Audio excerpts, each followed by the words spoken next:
Aep pemegang kunci Inggris. Aep pemegang ini kunci seorang Inggris. penjahat di atas penjahat, Wow. menjadi biang kerok di kasus Pina dan Eki ini. Devil. Kelakuannya biadab, Apalagi mulutnya berbisa seperti ular yang berbisa. Si Aep ini manusia musang berbulu domba. Kambing. Aep, lu jangan cuma bisa jawab tapi lu nggak bisa menanggung tanggung jawab. Jangan cuma jawab doang tapi lu nggak bisa mau nanggung. Lu tuh di kasus Pina yang kladi, yang kerok dari kasus ini, lu lah penyebab yang cakruk maruk kasus Pina ini. Lu titisan Fir'aun, kelakuan lu tuh biadab, Titisan Fir'aun. manusia iblis, Manusia iblis.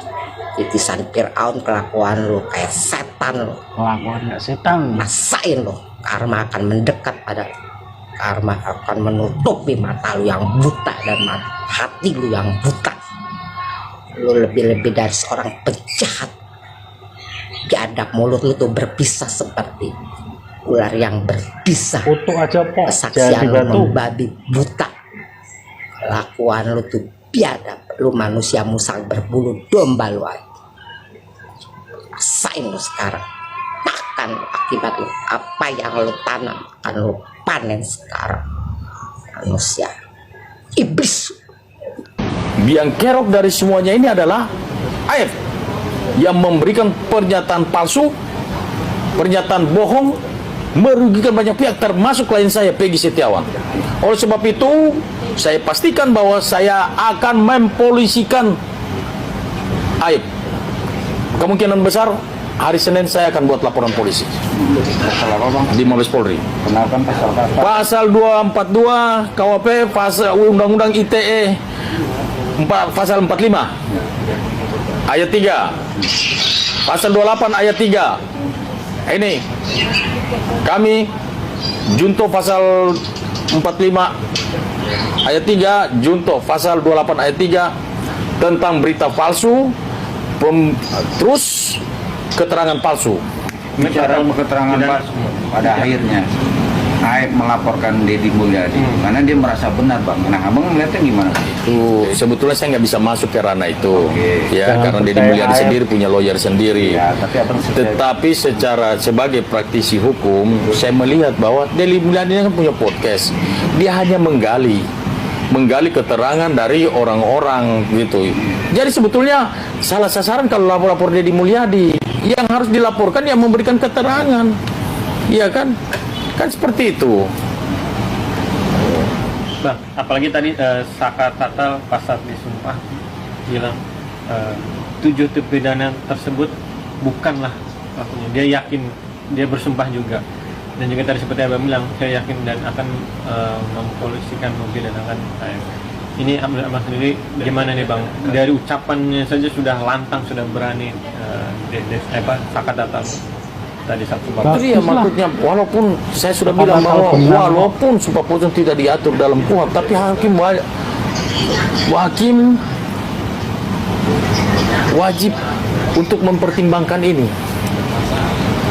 Ya, ini suatu keputusan yang nggak main-main loh. Masalahnya kalau dia salah mengambil keputusan, ini korbannya saya satu keluarga dia. Bisa saja sih Saka Tatal habis mati loh, ya kan? Nggak, saya yakin bahwa nggak ada orang yang mau mati konyol, kan gitu.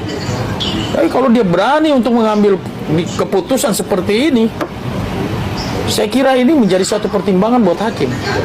ya kan penegak hukum diproses, ya kan dan akhirnya menghilang begitu aja. Saya sebagai kuasa hukumnya pasti saya akan marah besar. Ya kan, bagaimana kita dikasih kuasa? Kalau saya nggak tahu, saya nggak mau masuk ke situ, tetapi ya karena dimintakan pendapat, kalau saya jadi kuasa hukumnya pasti saya marah besar.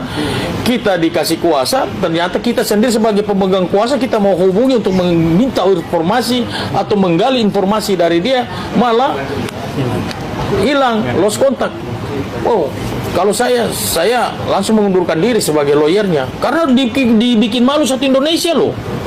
Oh ya, harusnya gentleman bang ya, ya kan apapun yang terjadi harus siap Hadapin. karena juga banyak juga muncul saksi-saksi sudah menyatakan bahwa ini kecelakaan tunggal bang dan ada saksi mata melihat gimana bang? Betul. Tadi saya dari awal sudah saya katakan bahwa Ibtu Rudiana harus gentleman. Datang sesuai dengan ucapannya dia. Jangan main menghilang begitu aja. Ya, supaya di sini kan kita mau melihat masyarakat ini kan jadi rancu, ada pernyataan-pernyataan liar.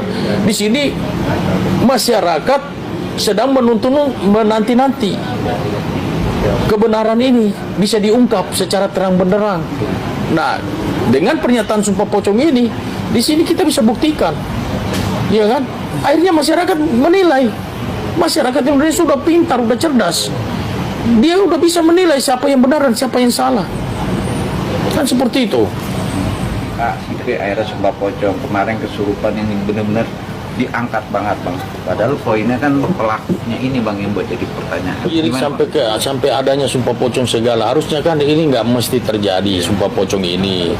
Kita ikutin aturan undang-undang yang berlaku di negara Republik Indonesia ini, ya kan? Dengan adanya keterbukaan daripada Ibtu Rudiana, saya rasa semuanya akan jadi terang benderang. Nggak harus pakai Sumpah Pocong segala. Saya pikir beliau jujur, kan nggak ada masalah di sini. Masalahnya di mana kalau beliau jujur? Kan gitu. Paling yang terjadi adalah 8 orang ini nanti dia bebas, ya 7 orang ini dia bebas karena saya kata udah bebas kan. 3 DPO juga sudah tidak ada. Kemudian ya dia paling kena etik sebentar aja kan. Kalau dia kena kode etik kan pasti kan dilaporkan di Propam. Itu pun kalau orang mau lapor ke Propam. Kalau dia jujur dan terbuka, ya saya yakin bahwa keluarga daripada terpidananya juga punya belas kasihan.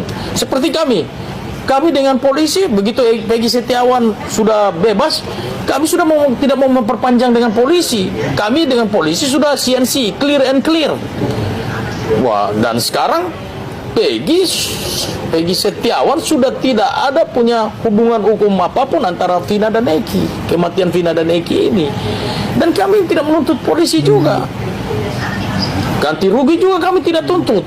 Kan gitu. Yang kami mau tuntut adalah karena ucapannya si Aib ini sehingga klien kami menjadi korban, kami pastikan bahwa hari Senin kami akan laporkan si Aib. Awal dari omongannya si Aib. Makanya Aib juga kau siap-siap. Saya akan polisikan kau. Saya Niko Kili-Kili akan polisikan kau. Dan pengembangan kasus siapa-siapa yang terlibat di belakang kau akan ditarik semuanya, akan diseret semuanya. Saya rasa terlalu buru-buru Ibtu Rudiana ini ngomong soal Sumpah Pocong. Jadi dia terjebak atas omongannya sendiri, ya kan? Kalau memang beliau itu berani Sumpah Pocong sesuai dengan apa yang beliau sampaikan kepada Hotman Paris, harusnya hari ini beliau datang, ya kan? Saya sebetulnya tidak sependapat. Kalau menurut saya lebih baik dia sumpah secara agama Islam, karena beliau kan agama Islam kan. Kalau dia Kristen ya sumpah secara agama Kristen, pakai Alkitab. Kalau dia Muslim ya pakai Al-Quran, itu yang lebih tepat. Tapi ditantang Sumpah Pocong, satu keluarga 7 turunan bisa habis semua. Wah, itu berbahaya sekali, resikonya bahaya sekali, ya kan? Nah, yang ditantang ini kan bukan soal Eki masih hidup atau Eki sudah mati. Yang ditantang oleh pihak lawan perkaranya Ibtu Rudiana adalah mengenai 8 orang yang mengalami penyiksaan ini. Berani nggak beliau Sumpah Pocong? Dan beliau termakan dengan omongannya Bang Hotman Paris. Itu masalahnya di situ. Nah, kita lihat terbukti sekarang netizen, justru masyarakat Indonesia semakin bertanya-tanya lagi dengan adanya tidak hadirnya Ibtu Rudiana dalam Sumpah Pocong ini. Orang jadi semakin bertanya-tanya dan semakin mencurigai bahwa betul ini